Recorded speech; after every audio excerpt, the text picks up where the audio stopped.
El senador Iván Cepeda nos comparte un resumen del juicio oral contra el señor Álvaro Uribe Vélez que se desarrolló ayer de manera presencial en los juzgados de Palo Quemado. Ojo, nos cuenta o nos explica más bien cómo es el modus operandi del señor Álvaro Uribe Vélez en su juicio. Un dato bastante interesante que vale la pena que lo escuchen ahorita que les comparta el video de, del senador Iván Cepeda. Pero ojo, me llama la atención un detallito en específico. Resulta que el señor Álvaro Uribe Vélez, ayer en su juicio oral, le tocó reconocer tres detalles que viene negando desde hace mucho tiempo. Tres detalles que expuso el senador Iván Cepeda en el año 2012.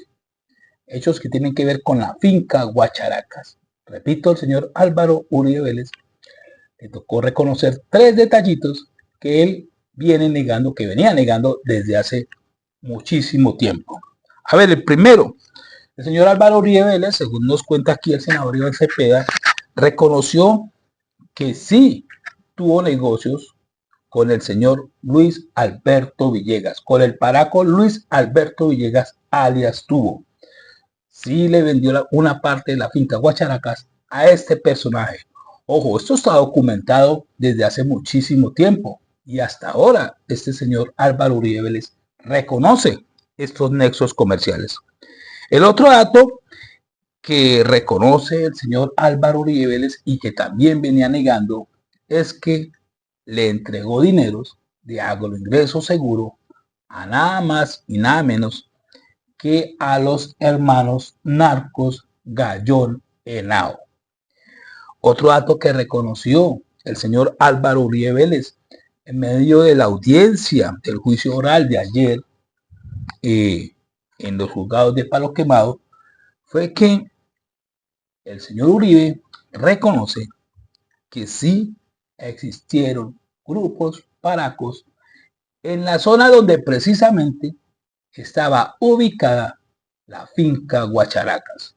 Entonces, los invito a que vean el siguiente video donde el señor Iván Cepeda, el senador Iván Cepeda, nos revela más detalles del juicio de ayer, del juicio oral de ayer contra Álvaro Uribe Vélez. Ayer estuvimos en el segundo día de la declaración del acusado expresidente Álvaro Uribe. Aquí un resumen de sus aspectos esenciales. El modus operandi del procesado y determinador Álvaro Uribe Vélez.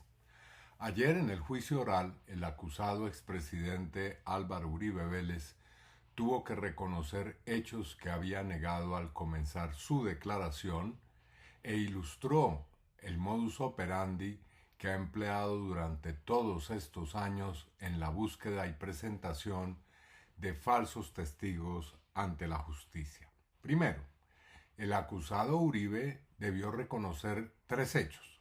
Primero, tuvo una estrecha relación y tratos comerciales con uno de los jefes del bloque Metro, el paramilitar Luis Alberto Villegas, alias Tubo, con quien negoció tierras.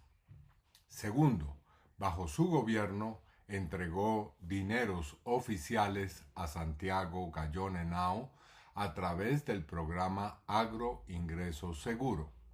Tercero, en el municipio de San Roque y sus corregimientos sí existieron grupos paramilitares. Segundo aspecto, el acusado demostró su profundo resentimiento contra las víctimas y sus abogados. A mí me acusó de fraguar un complot político en su contra junto al expresidente Juan Manuel Santos y de ser, comillas, supuesto defensor de derechos humanos.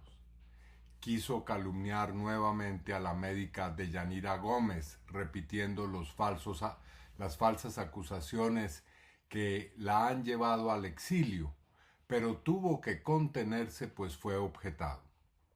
Repitió falsas acusaciones contra los exfiscales Montealegre y Perdomo, el abogado Reinaldo Villalba y el colectivo José Alvear Restrepo, así como contra el abogado Miguel Ángel del Río.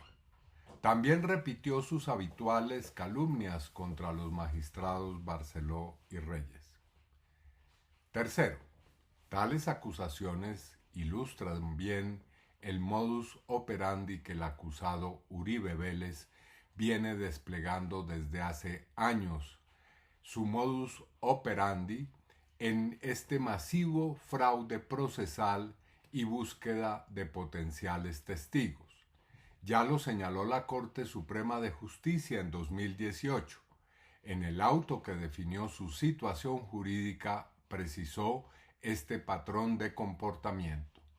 Comillas, estas prácticas que se aprecian como una constante ciertamente no son nuevas. Al respecto debe señalarse, no sin honda preocupación y asombro, que vienen desplegándose por lo menos desde 2015.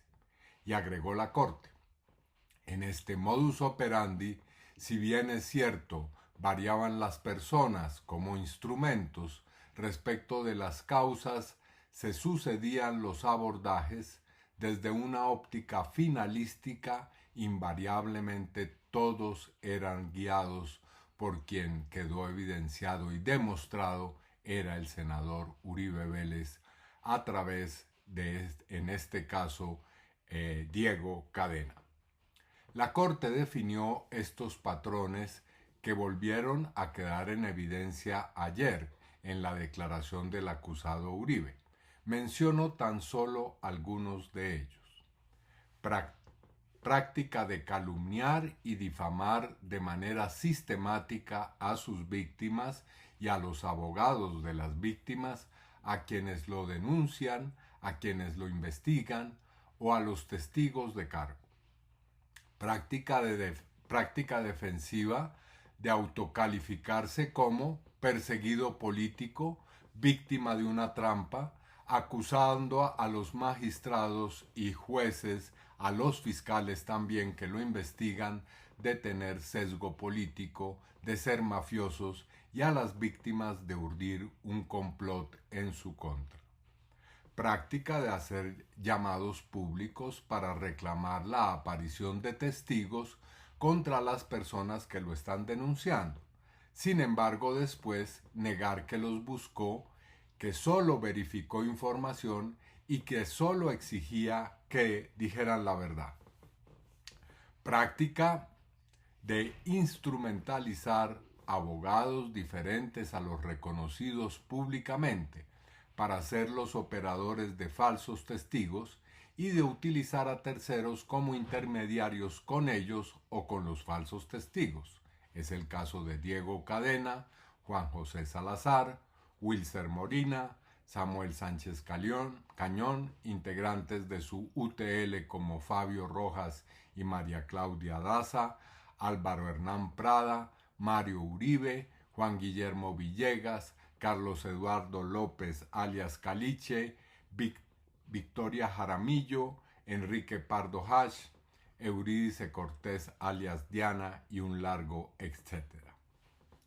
Práctica de acudir a paramilitares y jefes del narcotráfico para que contribuyan en la búsqueda de falsos testigos o declaren falsamente, como es el caso, lo veremos, de Hernán Giraldo alias Cesarín, Juan Carlos Sierra alias El Tuzo, Ramón Quintero San Clemente alias RQ o el señor de Buga, Diego Pérez Henao alias Diego Rastrojo o Vinagre, entre muchos otros. Bueno, mañana seguiré comentando estas prácticas criminales.